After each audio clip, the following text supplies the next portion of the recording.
আমাদের সবার হিসাব হবে, আমারও আপনাদেরও, ছেলেরা তোমাদেরও, বাবারা আপনাদেরও, এবং আলাদা আলাদা হিসাবে, আলাদা আলাদা। বাবার পক্ষ হয়ে ছেলে কথা বললে হবে না, ছেলের পক্ষ হয়ে বাবা কথা বললে হবে না, মুরিদের পক্ষ হইয়া ফিসাব কথা বললে হবে না। যেই সমস্ত ব্যক্তিরা মনে করে বা বলে যে বাবা তরাইয়া দিব, বাবা পার করে দেবে, ভণ্ড এগুলো। বাবারে তো হোক বা নাই বেটা, বাবায় তো দৌড়ের উপরে থাকবো বেটা, সাসা জেডা ফুফা খালু সবই তো দৌড় দিব বেটা আখেরাতে। বাপ সাসা স্বাস্থ্য ভাই জ্যাঠতো ভাই কারোই তো হুঁশ নাই। তাইলে প্রত্যেকেই একজন একজন করে আল্লাহ তাআলার সামনে দাঁড়াইতে হবে। ওয়াকিফুহুম ইন্নাহুম মাসউলুন। কোরআনুল কারীমের মধ্যে আছে, আল্লাহ তাআলা বলেন, আল্লাহ বলবেন ফেরেশতাগণ আমার একজন একজন বান্দাকে আমার সামনে এনে দাঁড় করাও, আজ আমি আল্লাহই নিজে জিজ্ঞেস করব। আল্লাহ জিজ্ঞেস করবেন, ওয়াকুল্লুহুম আতিহি ইয়াউমাল কিয়ামাতি ফারদা। আল্লাহ বলেন সকলেই তোমরা কিয়ামতের দিন আল্লাহ তাআলার সামনে আসতে হবে একজন একজন, ফারদান আই ওয়াহিদান, একজন একজন, একজন একজন করে আসতে হবে। এই জন্য নওজোয়ান যার যা মনে করতেছো, ফুর্তি রং তামাশা খামখেয়ালি, এজন্য অনেকে নামাজ পড়ো না, যে কেউ বলে না, তুমি মনে করছো তোমার আব্বা যেহেতু ধমকায় না খালাস, আর কি, তোমার মা যেহেতু কিছু বলতেছে না অতএব সমস্যা কি আর, এই গ্রামের এই এলাকার এই বাড়ির মহল্লার বা তোমার আপনজন আত্মীয় স্বজন কেউ যেহেতু আর তোমাকে এখন বলতেছে না, এই জন্য তুমি নষ্ট হয়ে গেলা, আল্লাহ চিনলা না, নামাজ পড়লা না, চরিত্রহীন হয়ে গেলা, নারী ছবি অস্থির দৃশ্য উলঙ্গ নাচ গান দেখে নিজেকে চরিত্রহীন বানায় দিলা। তো তুমি মনে করো যে এ কথা মনে রাখতে হবে, বাপ আমিও, আমরা সকলেই, এই পৃথিবীর সবাই ছেড়ে দিবে কিন্তু আল্লাহ ছাড়বে না। আর সবাই নজর রাখলেও তিনি হিসাব নিবেন, সবাই নজর না রাখলেও তিনি হিসাব নেবেন। আমি এই আয়াতই পড়ছি এখানে, আমি বলবো এক্ষুনি শোনাচ্ছি। আল্লাহ তাআলা বলছে, বান্দা তুমি আমার আড়াল হইতে পারবা না। আজ কেউ নিজেকে চালাক, স্বাধীন, আজাদ, মুক্ত, বুদ্ধিমান মনে করার সুযোগ নেই। প্রত্যেক পাপী, প্রত্যেক নাফরমান মূর্খ, প্রত্যেক পাপী মূর্খ, প্রত্যেক নাফরমান মূর্খ, প্রত্যেক নাফরমান। এর মধ্যে সবচেয়ে বেশি মূর্খ হইল যার কপালে সেজদা নাই। সবচেয়ে নিকৃষ্ট, আসমানের নিচে জমিনের উপরে সবচেয়ে নিকৃষ্ট প্রাণী হলো ওই নাফরমান যে সেজদা দেয় না। হয় জানোয়ারও না, জানোয়ারের জাতও না, জানোয়ারের চাইতো নিকৃষ্ট। মানুষ তো নাই, ওটা কোনো জানোয়ারও না, বাস্তবতা এটা। বেনামাজি আসলে কোনো জানোয়ারও না, মুসলমানও না, মানুষও না, জানোয়ারও না, এটা জানোয়ারের চাইতে নিকৃষ্ট। জানোয়ার এই জন্য না, কেন? জানোয়ার আর মানুষ এর হুকুম বরাবর না, কারণ ওরে সেজদা দিতে বলে নাই, গরু ছাগল কুকুর বিড়ালকে সেজদা দিতে বলে নাই, এজন্য সে দেয় না। তাহলে তার সমান হবে কেমনে সে? সেটা তো সেও প্রতিবাদ করবে। একটা মানুষ বেনামাজিকে যদি কুত্তার সাথে তুলনা দেয়, কুত্তা প্রতিবাদ করবে যে কি যুক্তিতে আমারে তার লগে মিলাইছেন। আজকে যদি এমন হইতো যে আমার উপরেও হুকুম তার উপরেও হুকুম, আমরা দুইজনে অবাধ্যতা করছি আল্লাহর, তাইলে না সমান সমান হইতো। তা আমারে তার সাথে মিলাইলেন কেন? আমারে গরুর সাথে মিলাইলেন কেন? গরু প্রতিবাদ করবে যে আমার সাথে তারে মিলাইলেন কেন? এটা মনে রাখো বাবা। এই জন্য প্রত্যেক পাপী একেবারে সবচেয়ে বেওকুফ আল্লাহর নাফরমান বান্দা, নাফরমান, কোনো সন্দেহ। কারণ আল্লাহ তাআলা এই সৃষ্টি জগতের সব কিছুকেই কিছু না কিছু আকল, দিমাগ আল্লাহ দিছে। এটা কোরআন শরীফে আছে, আতা কুল্লা শাইইন খালকাহু সুম্মা হাদা। আল্লাহ তাআলা বলেন আমি সব কিছু সৃষ্টি করেছি, তিনিই করেছেন, এবং তিনি সকল সৃষ্টিকে তার প্রয়োজন পরিমাণ হেদায়েত, দিক নির্দেশনা আল্লাহই দিয়েছে। নাহলে একটা পিঁপড়া কেমনে বুঝে যে তার খাবার ওইখান থেকে খাইয়া চলে আসলে হবে না, কিছু নিয়ে আসতে হবে, তাকে গর্তে জমা করতে হয়, এটা সে বুঝলো কেন? একটা পিঁপড়া কেমনে বুঝলো যে তার খাবার এই পাউরুটির কোনা, বনের কোনা কানি? সে ওই দেখো, ওই বেয়াদব দেখো, ওই যে হাসে প্রতিবন্ধীর মতো, হ্যাঁ বুঝেন নাই কেন হাসছে? নিজেও কইতে পারবে না।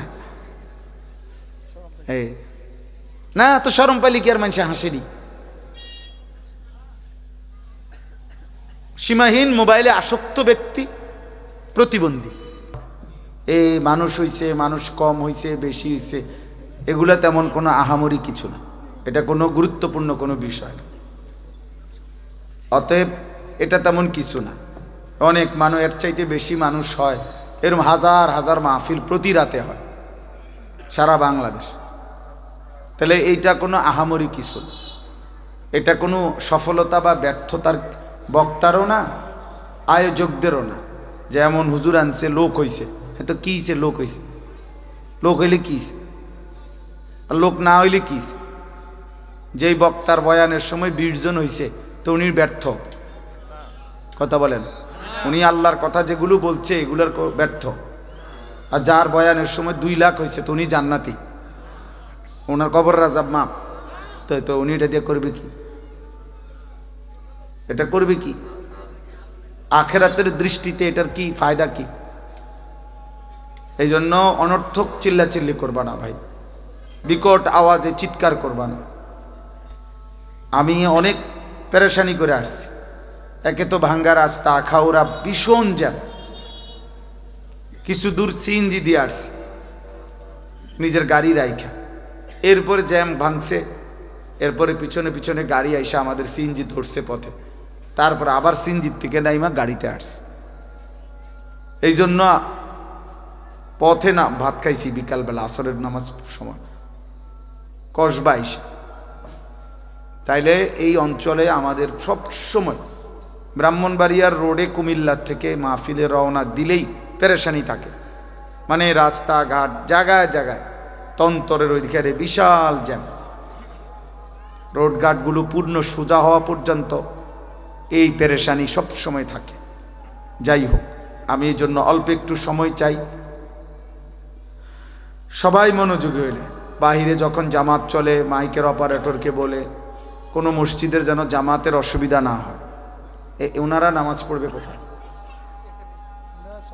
মাগরিবের নামাজ এখানে হয়েছিল, এসার পরে আবার বয়ান হবে নি?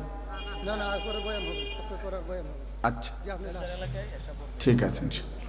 এই জন্য বাইরের মাইকের আওয়াজ কমাই দিবেন জামাতের টাইমে, যেন কোনো মসজিদওয়ালারা কষ্ট না পায়। সে কিন্তু গালি দিব, শেষে গালি শুনবেন বললাম। তো আপনাদের কাছে ছেলেরা, তোমাদের কাছেও বলি ভাই, মনোযোগ জরুরি।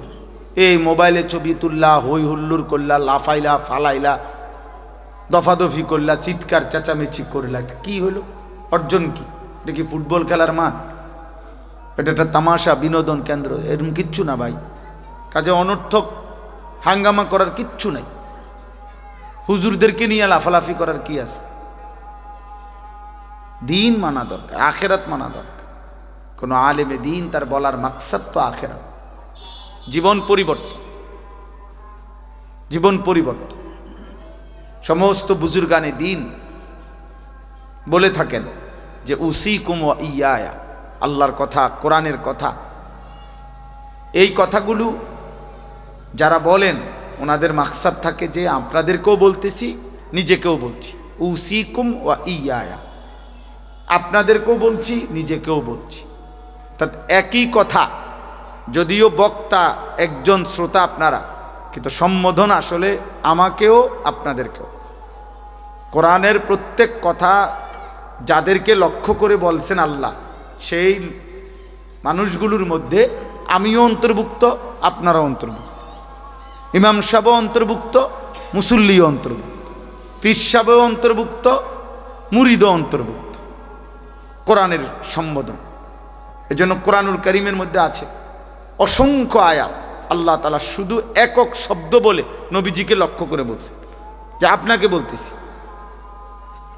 নবী সাল্লাল্লাহু আলাইহি সাল্লামকে একা বলছে, ফাকাতিল ফি সাবিলিল্লাহ, আপনি একা, কেউ না থাকলেও আল্লাহর পথে যুদ্ধ করেন। কাতিল এক বচনের শব্দ। লা তুকাল্লাফু ইল্লা নাফসাকা, আপনি আপনার ব্যাপারে প্রতি মুহূর্তে জবাবদিহি দিতে হবে, হিসাব দিতে হবে।